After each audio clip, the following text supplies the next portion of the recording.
أعوذ بالله من الشيطان الرجيم. بسم الله الرحمن الرحيم.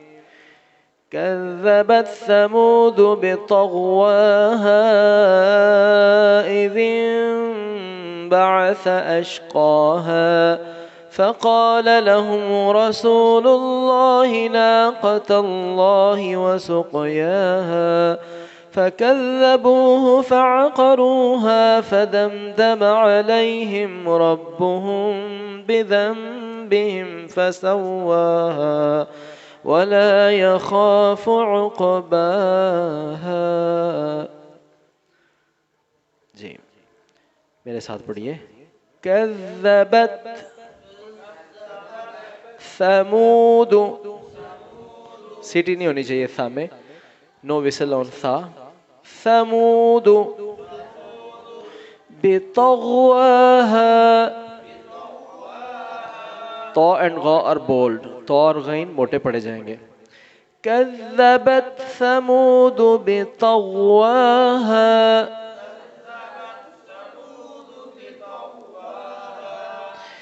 إذ انبعث أشقاها إذ انبعث أشقاها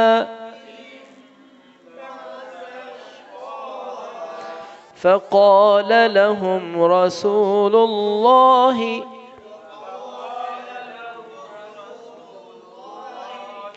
ناقة الله وسقياها فقال لهم رسول الله ناقة الله وسقياها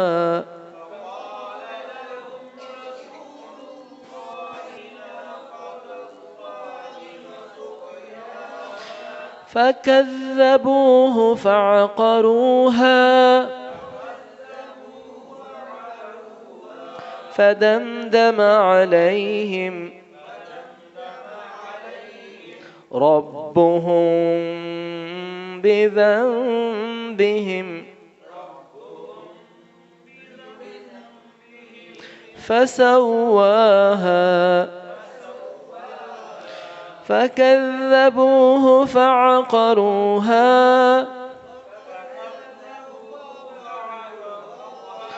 فدمدم عليهم ربهم بذنبهم فسواها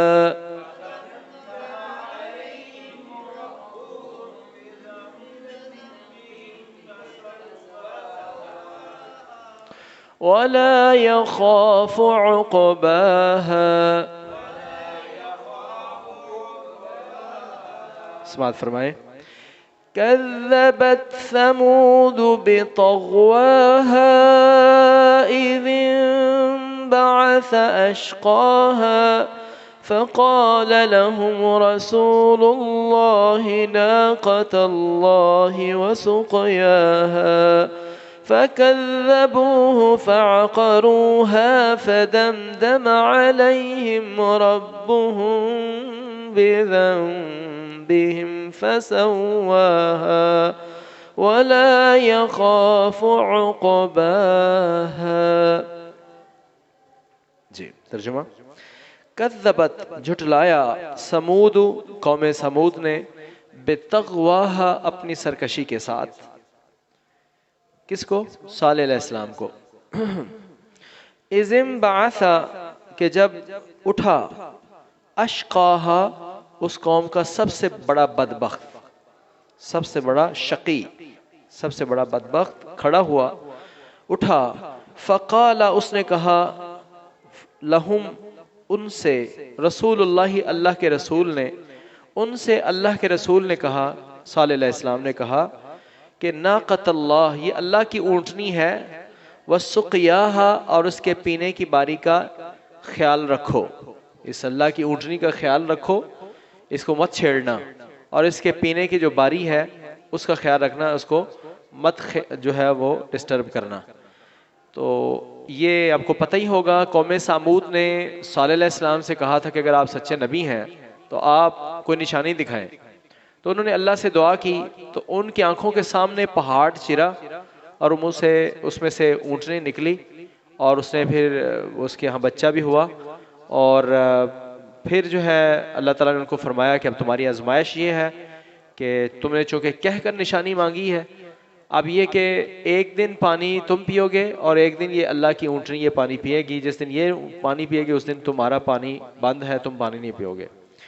تو خیر، اور ان سے یہ کہا کہ خبردار اس اونٹنی کو اگر تم نے کو ہاتھ بھی لگایا تو جس دن اگر تم نے اس کو ہاتھ لگایا اور اس کو مار دیا تو پھر تم پر اللہ کا عذاب آ جائے گا۔ تو انہوں نے اس ساری بات کو دیکھ کر پھر بھی انہوں نے کہا یہ تو جادو ہے، یہ صلی اللہ علیہ السلام نے جادو کیا ہے اور جادو کے ذریعے سے یہ سارا کچھ ہوا ہے۔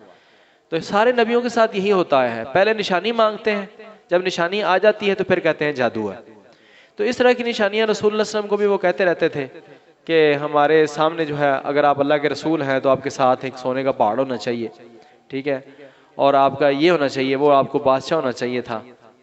تو اس طرح کی وہ ڈیمانڈز کرتے رہتے ہیں۔ اللہ تعالیٰ نے بار بار ان کو یہی جواب دیا ہے کہ پہلے ہمارے جتنے بھی رسول آئے ہیں ان کے ساتھ تم نے یہی کیا ہے کہ نشانی تم خود ہی مانگتے ہو اور بعد میں پھر اس کو جادو کہہ دیتے ہو، تو پھر اللہ کا عذاب آ جاتا ہے۔ تو لیکن انہوں نے کیا کیا؟ فَكَذَّبُوهُ، تو انہوں نے جھٹلا دیا اس کو، یعنی صالح علیہ السلام کو جھٹلا دیا، فَعَقَرُوهَا، اور کاٹ دیا ہاں اس کو، اس اونٹنی کی کونچوں کو کاٹ دیا۔ کدار، بعض روایت میں آتا ہے اس شخص کا نام کدار تھا، کدار، جس بدبخت نے یہ کام کیا، اور اس کے پیچھے بھی ایک سٹوری ہے کہ اس نے کیسے کس نے اس کو بھٹکایا اور کس عورت نے جو ہے وہ جھانسا دیا اپنے ساتھ ہونے کا۔ تو خیر اس کدار شخص نے اللہ کی اس اونٹنی کی کونچوں کو کاٹ دیا۔ فَكَذَّبُوهُ، تو جٹلایا انہوں نے اس کو، فَعَقَرُوهَا، اور کاٹ دیا کونچوں کو ہاں اس کی، فَدَمْدَمَ، تو ہلاکت ڈال دی اللہ تعالیٰ نے، علیہم، ان کے اوپر، ربہم، ان کے رب نے، فَدَمْدَمَ، ہمارے استاد ترجمہ جب پڑھا رہے تھے نا اس آیت کا تو وہ کہتے ہیں کہ ایک اردو کا مترجم اس کا ترجمہ کرنے کے لیے وہ لفظ ڈھونڈنے لگا کہ اس دمدمہ کا کیا معنی ہے، دمدمہ کا کیا معنی ہے، تو اس کو سمجھ نہیں آ رہی تھی کہ کون سا لفظ استعمال کریں اور اس کا اصل مفہوم کیا ہے۔ تو وہ ایک گلی میں سے گزر رہا تھا تو کسی بوڑھی عورت کی آواز آئی کہ ہنڈیا ابل گئی، اس میں لفظ استعمال کیا کہ دم دمہ، تو اس کو سمجھ آ گیا اچھا اس کا یہ مفہوم ہے، یعنی تباہی آنا، تباہی، بربادی۔ تو فدمدم علیہم، ہلاکت ڈال دی ان کے اوپر، ربہم، ان کے رب نے، یعنی ان کو ہلاک کر دیا، بذنبہم، ان کے گناہ کی وجہ سے، فسواہا، اور ایسا ہلاک کیا کہ ان کو برابر کر دیا، تہس نہس کر دیا۔ اور ان کے اوپر کون سا عذاب آیا تھا؟ چیخ کا عذاب آیا تھا۔ وَلَا يَخَافُ عُقْبَاهَا، اور اللہ سبحانہ وتعالیٰ نہیں ڈرتے کہ اس کا انجام کیا ہے۔ ویسے دنیا میں کوئی انسان جب کسی کو مارتا ہے، خواہ جتنا بھی طاقتور ہو، اس کو پھر خوف ہوتا ہے کہ بدلہ لینے والا کوئی اٹھ نہ کھڑا ہو۔ یہ امریکہ وغیرہ اتنی زیادہ ٹیکنالوجی رکھنے کے بعد اور اتنا کچھ کرنے کے بعد اب کیوں کانپتے رہتے ہیں؟ ایسے ہی نہتوں سے کانپتے رہتے ہیں۔ یہ اسرائیل کو سب سے زیادہ خطرہ ہے، سب سے زیادہ خوف میں وہ ہے، کیونکہ اپنے کیے کی وجہ سے ان کو خوف ہوتا ہے نا، ان کو پتا ہوتا ہے کہ کسی وقت بھی ان کو جاگ آ گئی اور کوئی بھی جو ہے وہ نوجوانوں کا جتھا اگر کھڑا ہو گیا پھر ہماری خیر نہیں، تو ہر وقت کانپتے رہتے ہیں۔ لیکن اللہ سبحانہ وتعالیٰ ایسی ذات ہے کہ اس کو کسی کے خوف کا ڈر نہیں ہے، کسی کا اس کو خوف نہیں ہے۔ وَلَا يَخَافُ، اللہ کو کوئی ڈر نہیں ہے، عُقْبَاهَا، اس کے انجام کی۔ سبحانک اللہم و بحمدک، اشہد ان لا الہ الا انت، استغفرک و اتوب الیک۔